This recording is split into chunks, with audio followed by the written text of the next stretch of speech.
大家好，欢迎来到听书学史。今天我要给大家介绍由脑科学家茂木健一郎所著的《脑科学家教您做出最佳选择》这本书。您可以做出比 AI 更出色的决策。做与不做，这个还是那个。生活总是充满选择，您的现在是过去选择的积累，而您的未来则取决于眼前的选择。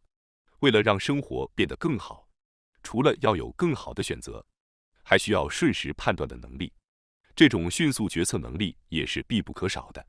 今天视频的内容包括以下3个部分：第一，选择所必须的3个要素；第二，磨练智力的方法；第三，成为能够选择的大脑的6个训练方法。首先是第一部分，选择所必须的3个要素。简单来说，选择就是一种技能，只要掌握必要的要素，任何人都能够做出任何选择。作者首先列出了我们在选择时必须具备的3样东西：轴、智力、自我提问。首先来看第一个轴，决策必然需要判断标准，而这个标准就是轴。善于选择的人在内心中有一个坚实的判断标准，而选择困难的人则可以说是没有明确的轴。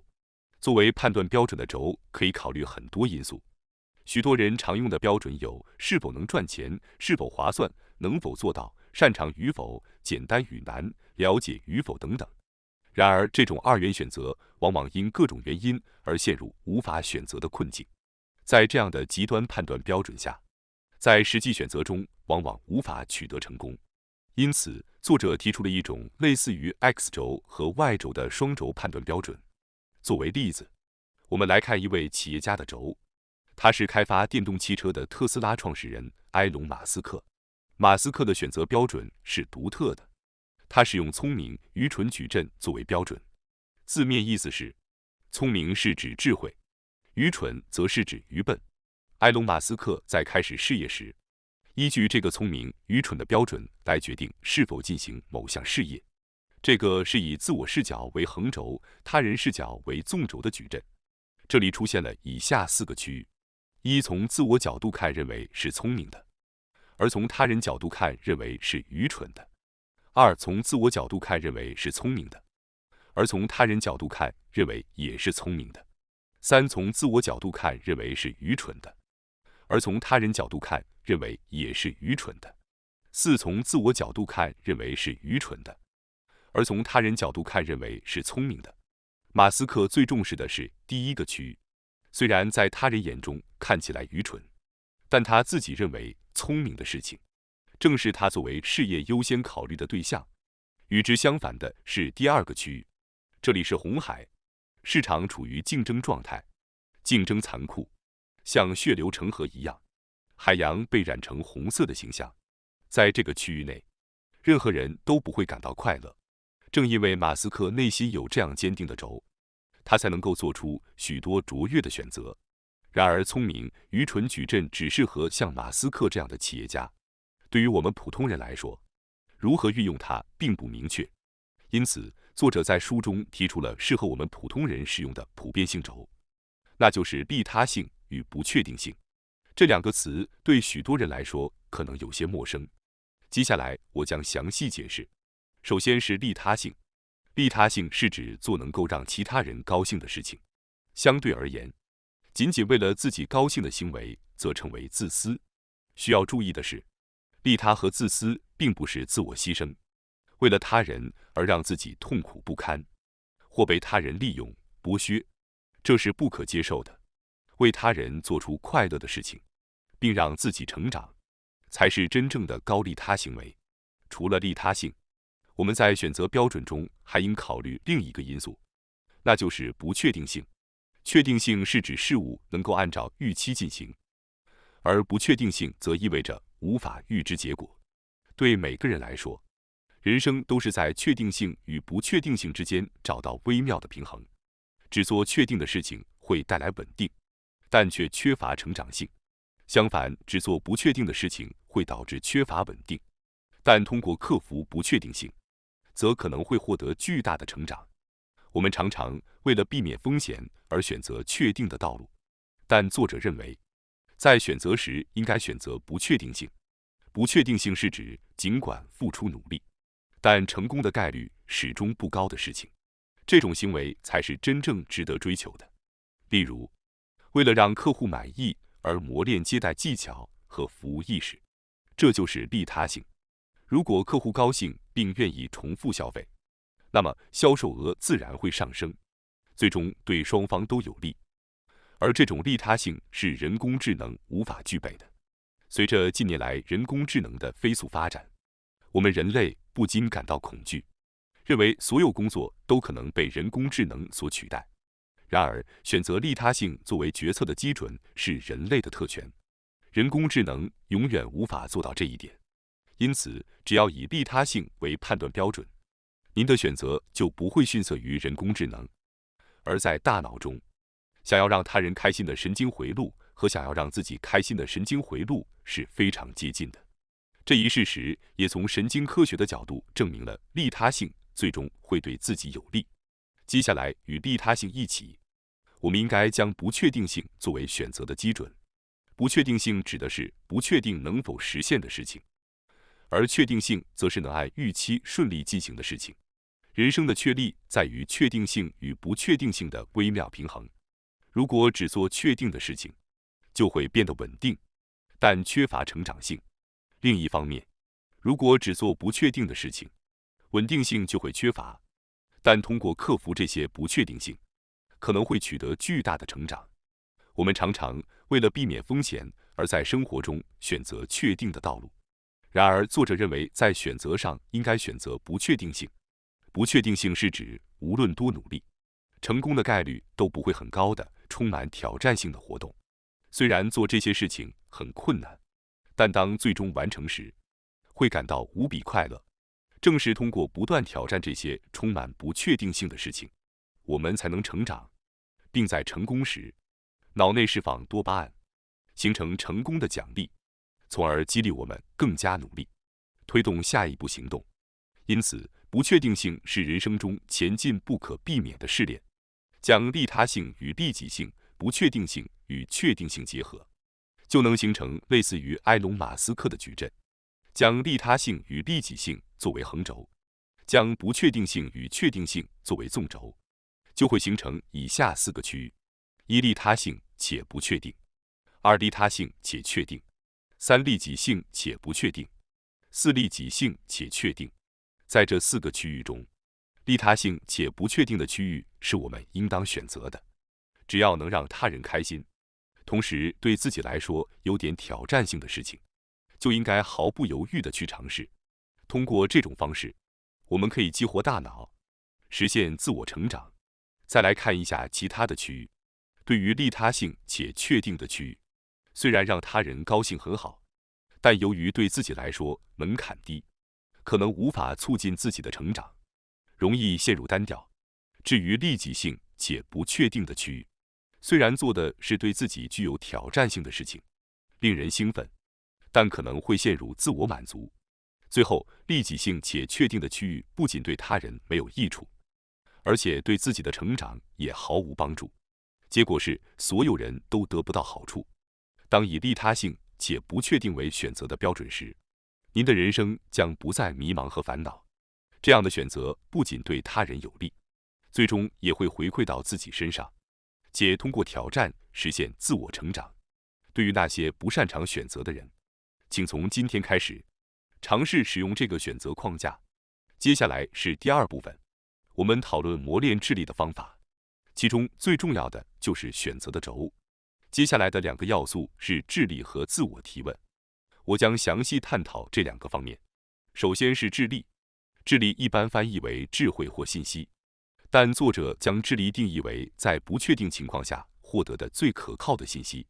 例如，竞争对手公司发布新产品的消息只是新闻，但如果您知道新产品的具体内容、原材料、生产方法等信息，那就不是普通消息了。掌握这些信息，就可以在竞争中占据极大优势。智力的获取与否会极大地影响选择本身。如果您能比任何人更早地获得大多数人不知道的一流信息，就能迅速做出选择，取得比别人更好的结果。然而，许多人可能会觉得，获得这种智力所需的技能和人脉似乎离自己很遥远。请放心，在本书中，作者为我们提供了即使没有特殊能力和人脉的人也能磨练智力的方法。磨练智力有以下3种方法：一、与人交流；二、阅读小说；三、接触真实事物。首先，我们来解释与人会面的重要性。世界上有许多拥有不同思维方式和价值观的人，尽管如此，正如物以类聚这句谚语所说，我们周围往往都是相似的人。如果您周围全是和您相似的人，那么您的选择和行动将趋于单一化，而获取知识和信息也会变得困难。为了提升智力和认知，跳出自己狭窄的活动范围，与不同思维和价值观的人接触是非常重要的。跳入与您的社区截然相反的地方，甚至体验到文化冲击，这样您就能接触到之前不知道的多样信息。第二，阅读小说。小说世界的魅力在于您可以遇到现实世界中几乎无法碰到的各种人和价值观。通过阅读世界各地的经典作品，您能够享受到与日本截然不同的外国价值观。在小说中遇到各种价值观后，当您在现实世界中与背景不同的人接触时，您就不会感到畏惧，而能够轻松接受不同的思想和价值观。阅读小说实际上是与持有不同价值观的人相遇的模拟体验。面对与自己不同的价值观而感到拒绝，可能会让您失去获得知识的机会。通过小说培养对不同价值观的宽容，这样能够拓展人脉，促进知识和信息的获取。第三，接触真实的事物。辨别事物是真实还是虚假，依赖于自己的审美眼光，而这种眼光是通过接触大量真实事物而培养出来的。这个世界充斥着虚假的信息，选择有价值和可靠的信息的能力，正是通过不断接触一流的信息而培养出来的。无论是古董、绘画还是工艺品，都尽可能多地接触各类真实的事物，这样您就能将一流产品所特有的光彩吸收进自己的内心，从而培养区分真实与虚假的感觉。这将有助于磨练您的智力。剩下的就是对自己提问。许多人在迷茫时，常常会咨询家人或朋友该如何选择。然而，作者认为，与其浪费时间去问别人，不如直接向自己提问，这样更快，也更容易得到好的答案。对自己提问，在选择的最后阶段起到决策的引导作用。茂木老师在做出重要选择时，总是问自己：这真的是我想出来的想法吗？如果能立刻回答是，那就毫不犹豫地去做。此时，你已经按照自己设定的标准进行了筛选，因此这个选择应该有99%的答案。然而，无论是什么选择，或多或少都会伴随风险。因此，越是重要的选择，人们越容易出现“这真的没问题吗”的疑虑。尽管99%已经下定决心，剩下的1%的不安却可能让你无法迈出最后一步。这个时候，正是对自己提问的时候。选择的最后，应该问自己的问题主要可以分为以下3类：一、目的追求型；二、问题解决型；三、理想追求型。首先，我们来讨论如何确认自己的真实感受。目的追求型问题是为了确认自己接下来要做的事情。如果不能自信地回答这个问题，那么最好不要去做，哪怕做了，也一定会感到很后悔。具体来说，可以向自己提出以下问题：我为什么要做这件事？或者为什么不做？这件事是为了谁？做或不做这件事，会让谁感到高兴？做或不做这件事，会让谁感到伤心？即使这件事做得不成功，我会不会后悔？接下来是问题解决型。这个问题是为了让即将要做的事情更为确定。通过向自己提问具体的内容，明确方法、手段和应对策略。具体来说，可以问自己从哪里开始，我该怎么做，什么时候在哪里做比较好，我应该把重点放在哪里，我该如何做得更好，如果不做这件事，会出现什么麻烦。最后是理想追求型问题，这是为了明确您所追求的未来。具体想象理想状态有助于提高自己的动机，可以向自己提出以下问题：我真的想这样吗？这样做能让我成为合适的自己吗？我真的希望这样吗？我比任何事情都想得到这个吗？如果这就是10年后的我，我会感到高兴吗？如果我现在努力，我会成为这样的自己吗？通过运用智慧铺设通往成功的道路，最后通过自我提问，自信地做出选择。如果经过这样的决策得到的最优解，那么我就能毫不犹豫地付诸行动。这就是老师所教的最佳选择。接下来是第3部分，让大脑能够做出选择的6种训练。首先是选择的基准。然而，我们的生命是短暂的，在生活的实践中，如果不能迅速做出决策，那就是毫无意义的。我想介绍本书中关于如何训练自己成为能够做出选择的脑力的训练。仅仅在头脑中理解任何事情是不够的，必须在实践中进行训练。本书中有6种训练方法来提升选择能力。1. 看菜单后迅速决定要点什么。2. 不断尝试新事物。3. 当场作答。4. 即兴发挥。5. 在社交媒体上发布内容。6. 担任活动的组织者。我将逐一进行解释。首先是看菜单后迅速决定要点什么。作者与我形成鲜明对比，看到菜单后只需几秒钟就能立即决定，而且他们尽可能选择那些自己从未吃过的美味，尝试吃不曾吃过的菜，无疑是在挑战新事物。脑内会释放多巴胺，如果这道菜好吃，更多的多巴胺将被释放。也就是说，看到菜单后立即下单，是惊喜与美味的双重奏。由于一次性能释放这么多多巴胺，因此迅速决定要点什么是提高选择能力的绝佳训练。2. 不断尝试新事物。无论是什么，挑战新事物就是踏入未知的世界。是否应该去做，或者应该不去做，这种犹豫恰恰是您在尝试新事物的证明。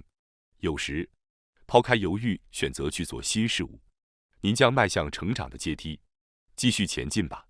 通过不断挑战新事物，大脑能够逐渐适应环境的变化，在社会中成功，正是顺应时代潮流的结果。为了紧跟时代，我们希望养成不断尝试新事物的习惯。3. 当场作答。当工作中被要求回答时，常常会说请让我回去考虑一下，从而错失了机会。这种逃避不确定性的行为让我们错失了机会。面对风险时，要果断地说我会立即决定并去做，这才是应对不确定性的正确行为。而在说出我会去做之后，立即行动，这一习惯一旦养成，您的行动能力一定会显著提升。4. 即兴发挥。茂木老师经常出现在电视上，因此即兴发挥已是家常便饭。在没有剧本的节目中，结果完全取决于现场的表现。这种即兴发挥正是快速决策的连续性。即兴发挥充满了不确定性，因为不知道会发生什么。每当情况变化时，都会面临选择，因此对大脑是一种巨大的压力。如果在这种情况下想要展现自己的能力，您必须释放出120%的力量，而不仅仅是100%。因此，即兴发挥被认为是检验选择能力的终极训练。越多的实践，选择能力就会越强。5. 在社交媒体上发布内容。这可能有点出乎意料。茂木老师认为，社交媒体上的发布正是磨练选择能力的训练。要发布什么内容才能引起关注？反之，发布什么内容可能会引发争议。这些选择在社交媒体上能够亲身体验。此外，社交媒体还可以通过传播对他人有帮助的信息，来促进利他性。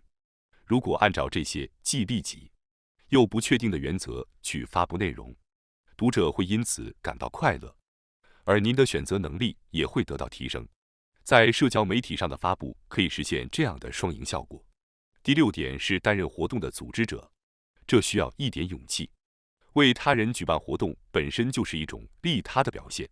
此外，谁会参加等不确定性让人难以预测，即便是最小的家庭聚会，作为组织者也会有许多需要做出决策的事情，例如预算、日程安排、联系方式等。